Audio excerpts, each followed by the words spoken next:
Could there be a day when we feel like we have a good hold on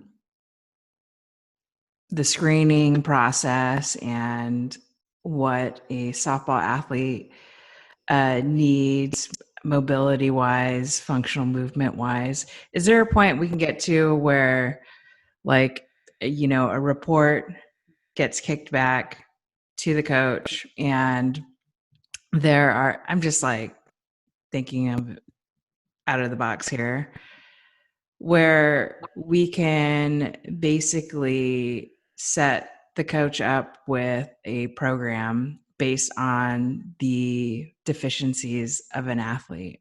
Is that a possibility? So funny you should say that. I got to be on, sorry, that's before we saying that. I'm on the advisory board for On Base U's softball pitching certification development, which is exactly that, like looking at movement and giving reports to coaches. And through that process, I got Team USA connected with On Base U, which is housed under TPI, Titleist Performance Institute up in Oceanside here. And they brought in the entire Team USA softball team, and a team of us put them through assessments, KVS, like motion capture systems that look at how they hit and swing. And the super cool nerdy part is 4 of the pitchers went on the most advanced motion capture system that we have in the country, that required all these like little leads to be tied in, all these little sensors and everything, but basically measured every joint's rotational speed and the linear speed at which they leave the mound. So how fast do they go forward, and then how fast does each joint rotate, axial rotation, and then when does that happen fastest, and what does that sequence look like? This is information we have never had before, ever in softball.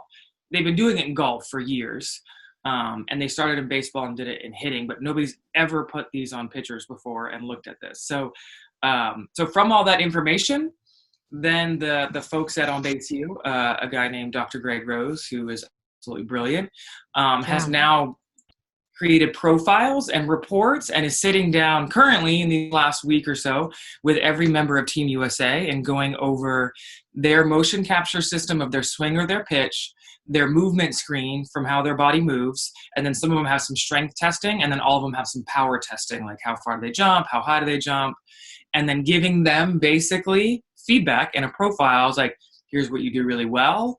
Here's why I think like your swing is great. Here's where I think you can make some improvements, and here's how.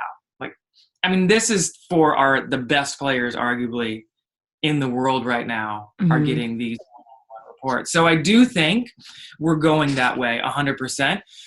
It's easier in hitting because there's more data. We have a lot more hitters to look at, so we have a lot more information to compare it to.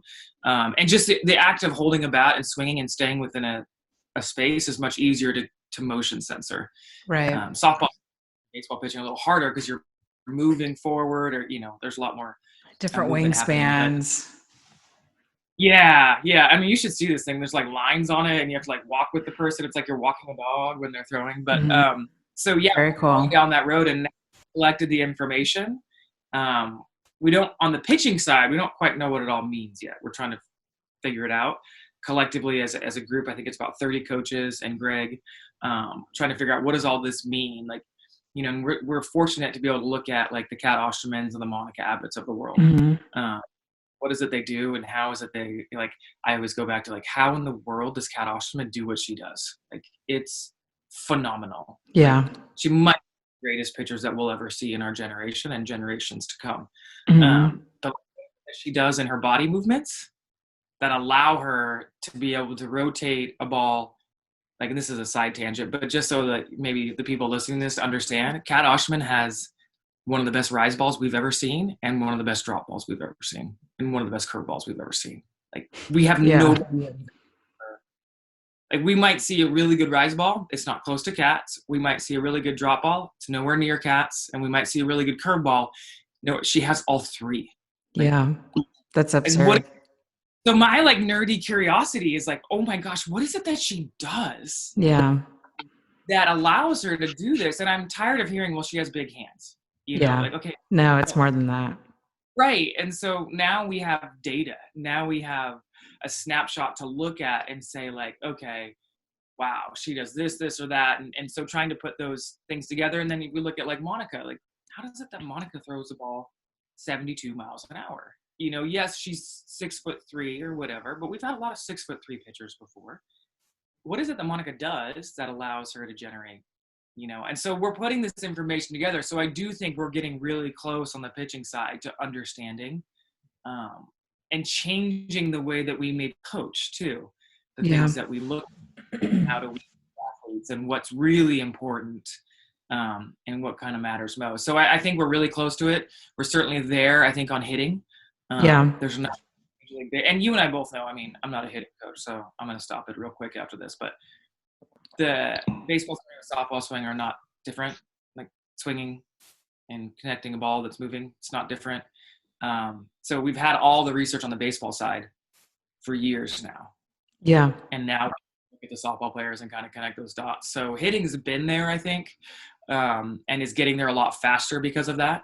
Softball pitching is finally we got some people that have enough resources available to dive into it. And I mean, it was nerd out session that day when we're collecting data. Like, yeah, I bet you were a kid in a candy store. So much. It's so hard because you and I both know, like, I played at the same time as Kat. I competed against her. Yeah. Against her for a national team spot. Spoiler alert, didn't beat her out. And here I am turning around and being like, 20 years later, oh my God, why? Wow. Like, I just, I'm geeking out about what she can do and how we can look at it. So it was like a double-edged, like, weirdness, like information, then like, oh, is there like people I played with? Yeah. Well, you'll be happy to know Dr. Greg Rose is coming on the show in a couple weeks. So I think by then he'll have gone through all of his evaluations, and I'm completely fascinated and curious about his findings and what he has to kind of say about that whole process and where softball can move going forward. He's probably one of the smartest people I've ever been around, and then also uniquely passionate about rotational movements and actually genuinely invested in our sport, which is rare, I think, sometimes to find those. Like, how many times are you going to pluck somebody out of the golf world who works with the Phil Mickelsons? Yeah. And he was equally as motivated and interested to look at a fast pitch softball player. Yeah, that's amazing. It's like a really rare, I think, time where finally, like, we're getting some legitimacy in our sport where people are seeing the value of putting some time in. And he's really, so people who are listening, listen to the Greg Rose podcast because it's worth every second of your time.